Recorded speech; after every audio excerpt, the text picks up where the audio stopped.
You can't go wrong with a planted Betta tank in your home. Bettas are interesting fish to watch, and they don't require a ton of space, so this is a perfect way to sneak in another tank to your collection, or just add a beautiful conversation piece to your living space. Today we'll be setting up a simple 5-gallon planted tank that will be the perfect home for a new Betta fish. This tank is near the sink for easy water changes, and away from windows to avoid any drafts or direct light. We'll add in the substrate first. I'm using an aqua soil which has a lot of minerals for the plants, but any substrate can be used. For a more aesthetically pleasing look, slope the substrate up toward the back of the tank. If the substrate is deep in the front, we tend to lose visual space for the decor and plants, so I like to keep it shallow in the front. For this aquarium, we can create a natural look using both rocks and pieces of driftwood. Neutral colors are great at mimicking nature. We'll be using a mix of small, medium, and large gray seiryu stone, and some pieces of this chunky driftwood. Since wood has a tendency to float in water, which would make filling this aquarium difficult, I chose to pre-soak these pieces for a few days before I set up this tank. That way, when the tank is filled up, the wood will stay put because it's already waterlogged. It takes some pre-planning, but avoids a lot of frustration in the long run. After getting everything together, we'll start adding the largest pieces in first, then working down to the medium-sized pieces, and finally adding some smaller details up and around the front, filling in the gaps. It's looking complete, and the textures of the wood and rock go well together. Some might call this an island or nature aquarium.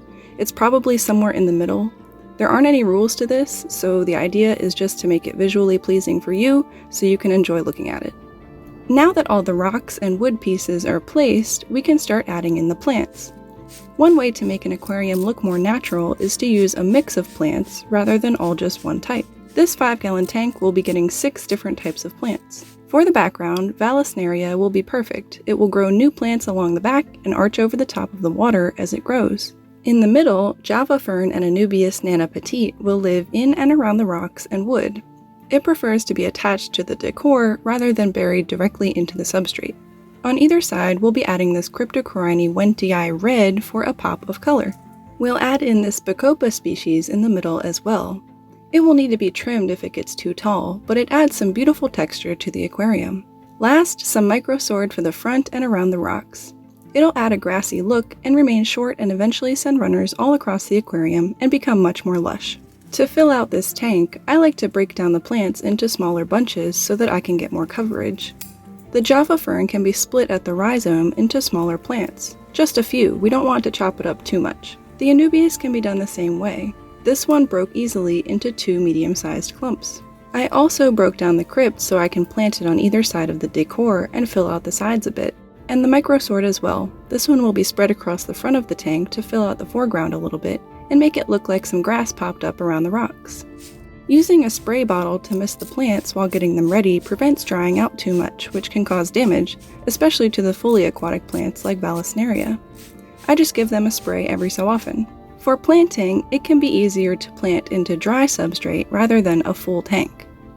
With planting tweezers, we'll place the Vallisneria in first. I tend to use both hands while planting so I can hold the tweezers in one hand and simultaneously hold the plant down with the other hand while lifting up the tweezers. This keeps the plant in place so it doesn't come right back up as soon as I remove the tweezers. Adding the bacopa in next in the middle of the midground, and then the crypts around the sides. The Java fern is just getting wedged in between some open spaces around the rocks and wood. It should stay in place just fine, but if you've got a stubborn floater, super glue is the best way to keep it permanently in place. The Anubias is the same. Since it's smaller, I placed it closer to the front. Last, the microsword goes in the very front around the hardscape.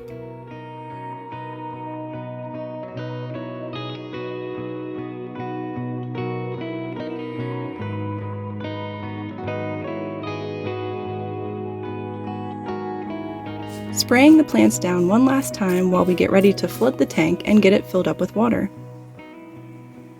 Carefully placing the hose to disperse the water will fill the tank and keep an eye out for any floaters. Now it's really looking like a completed planted aquarium.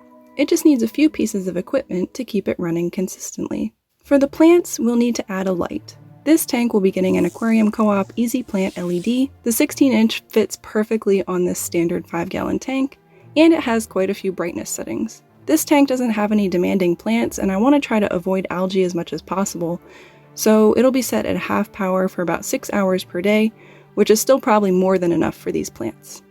Next, a sponge filter with an air stone will keep the water clean, and it'll still be nice and gentle for a betta fish. I'm attaching the other end of the airline tubing to this battery-powered air pump and setting it on the lowest airflow setting. Last, since bettas require warmer water temperatures, a heater will be necessary. The Aquariumcoop heater is nice because it has a really long cord and the control is located outside of the tank, so it's super easy to control. I set this one to 77 degrees Fahrenheit. That is all the equipment running, and everything is looking good. The next step to getting this tank ready for an inhabitant is to make sure we have some beneficial bacteria established to break down toxic fish waste and ammonia. The nitrogen cycle is carried out by nitrifying or beneficial bacteria, and it's the process of breaking down harmful chemical compounds like ammonia, which is naturally produced by fish. The bacteria turn ammonia into nitrite first, and then nitrate, which is the least harmful compound. These bacteria are needed because if left unchecked, ammonia can quickly reach harmful levels. While it's likely that at least some bacteria hitchhiked in on the plants, we'll be adding a few other sources to seed this tank quickly. Fritzyme 7 is a live beneficial bacteria additive that you can buy by the bottle and simply add directly into the aquarium. I'm just pouring some in. According to the bottle, it's safe to add up to 10 times the dose, so I don't specifically measure. To add even more, I'm squeezing some filter media pulled directly from an established aquarium's filter that has been running for a long time. From the same aquarium, I harvested some pest snails and added them to the tank as well.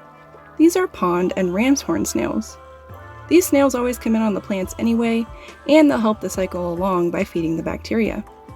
This is totally optional. Not everyone wants pest snails in their tank. I don't mind them, they're like free algae eaters. By testing the water, we can tell if the bacteria are doing their job. After a couple weeks, the water tested 0 ammonia and nitrite, and a lot of nitrates. I ended up doing a few water changes just to keep the nitrate level below 50 parts per million. Now it's been consistently testing 30 to 40 parts per million nitrates, with weekly water changes and adding liquid fertilizer for the plants.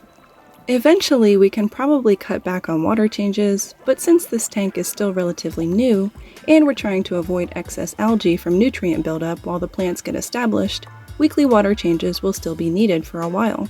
Adding a betta fish will be the next step, so it's off to the store to see what we can find. Aquariumcoop has a lot of nice betta fish, so it was a little hard to choose. But I ended up with a beautiful blue and orange marbled half-moon betta. He almost looks like a watercolor painting, and he's really active. This fish will be perfect for the planted aquarium we've built for him. Let's take him home. To get this betta acclimated, I poured in tank water from the planted aquarium into the bag every 10 to 15 minutes until it was mostly water from the tank. Since I am in the same area as Aquariumcoop and our water parameters are similar, this fish should be able to acclimate pretty easily. Let's add him to the aquarium. The betta seems to be settling in well. He isn't showing signs of being too stressed out, but we will continue to test the water for the next few days to look for ammonia spikes or anything out of the ordinary. I added a lid and let him get used to the new tank. The next day I came back to feed him and he ate a ton of food. These are betta pellets from Extreme, and the fish really seem to like them. Overall, he seems happy in his new home, and he's been stretching his fins and exploring all around the tank. And this fish has been pretty entertaining to watch too. He's definitely on the feisty side. This betta planted tank has been so enjoyable. It's nice to look at and low maintenance to keep. Would you build a planted tank for a betta like this one? We hope you enjoyed this video. To watch another one just like it, click here.